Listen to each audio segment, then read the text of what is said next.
guys, welcome back to our next FAQ, and as promised, I'll go ahead and answer some personal questions here. I got a group of questions from Ajikam Panda, and you can actually go ahead and look at them in FAQ43. She's got them listed in the comments, and I'm going to go ahead and answer those first because all of the ones that she listed were actually really good, really on the spot, and not too personal to a point where I felt like I was giving away too much information. So let's just go down the list here. Number 1, what's your ambition to learn Japanese? My ambition, why do I learn Japanese, I guess you mean? Well, I feel being in this country, to get the most out of it, it's best to learn the native language. I can't tell you how many things I've found that were completely unknown to other gaijin that I had come with because I had asked people in Japanese. And since they could explain it back to me in Japanese, I found all kinds of new little clubs, new little bars, new little places to hang out, cool stuff like that. It opens up a world of word-of-mouth places in Japan that most people won't know about if they just take a quick 3-month tourist visa trip here or something like that. So I find the more and more Japanese I learn, the more and more great things I learn about this country. So not only that, one day I am looking to eventually break out of the teaching gig and, start something different. I'm not going to really let you know what that is until later. Number 2, did you come to Japan alone? Yes, I came completely alone. I don't see any reason why I'd need to bring another person along. Made that journey on myself and no one wrote me a manual. Number 3, where in Japan did you choose to live and why? Well, I chose to live in Osaka. Most of you know I live in Osaka. Why did I choose Osaka? That's a good question. I actually get that quite a bit. People ask, Scott, why didn't you choose Tokyo? Everyone else lives in Tokyo. I wanted a little bit different experience. I studied up on both Tokyo and Osaka, and I found out certain things about the different humor that's in Osaka, the different personalities that are in Osaka. I also found, prices were a little bit cheaper, not extremely cheaper compared to Tokyo, but you still got that big city feel without some of the outrageous prices of Tokyo. So that was another thing that swayed me towards Osaka. I'm still very happy that I chose Osaka. Number 4, what do you like and dislike about where you live? Oh, that's a good question too. What do I like and dislike? Well, I really like that Osaka people, they're more upbeat. They're usually pretty happy. They're talking to each other all the time. They're laughing in the streets a lot, making jokes. In Tokyo, I find it wasn't quite as common. When I visited there before, they don't have quite as much of that going on. Not saying that Tokyo people are bland and boring. They've got quite a bit of life to them. What's something I dislike? I know I've spoken about this before, but sometimes Osaka Obachans can be pretty annoying. I've had some pretty annoying experiences with some of them here, such as pushing in front of me in line, cutting in front of me when getting on the train, stuff like that. That's never too pleasant, but, comes with the territory. You just got to grin and bear it. Number 5, top 5 or 10 things you really miss from back home. I'm going to just do 5, otherwise this is going to be way too long. Let's see, top 5 things I miss from home. I miss my mom's cooking. I know you're going to like that, Mom.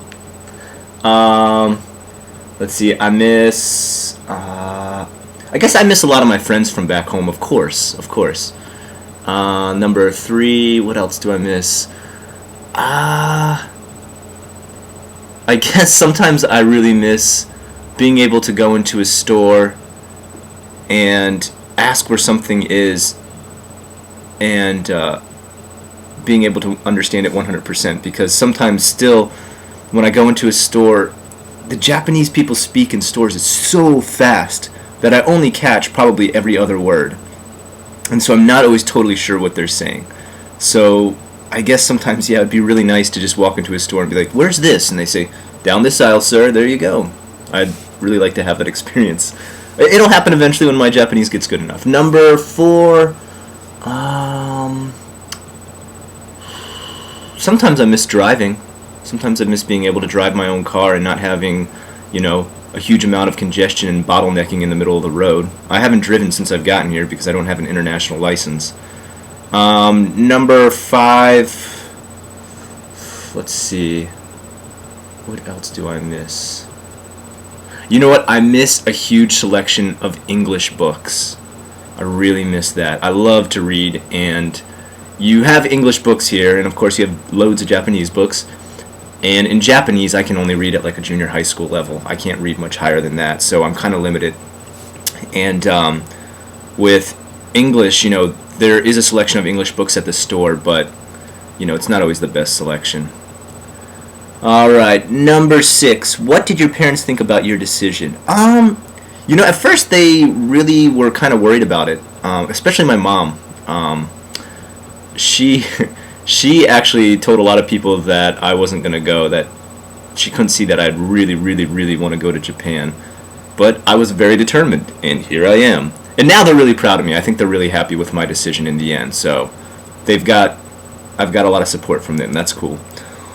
What inspired you to become a vlogger? When I came to Japan, there was still loads of questions I had, and there was no one really around to answer them. I couldn't speak Japanese yet, so I couldn't really go around asking Japanese people.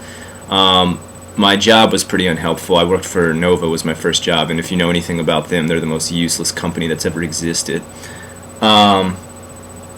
So for me, starting this was pretty much to help other people that were going to come out here to Japan get those first, frequently asked questions answered.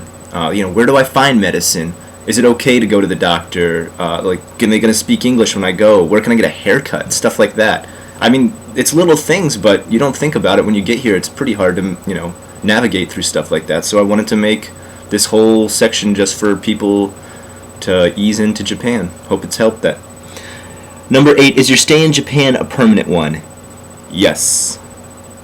Number 9, what are things you found most difficult to adjust to besides the language barrier? I think I've talked about this before, just getting into the cultural code, understanding the mannerisms. Another thing is understanding how the workplace works.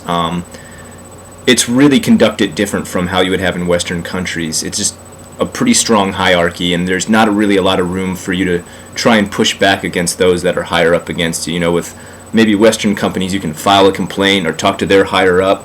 You don't do that in Japan, okay? You listen and obey, pretty much. Yes, hi, dekimasu, I can do it, okay? So that's a group of Ajikan Panda's FAQs, which were really, really good, and I'll hold out for next FAQ to answer a couple more.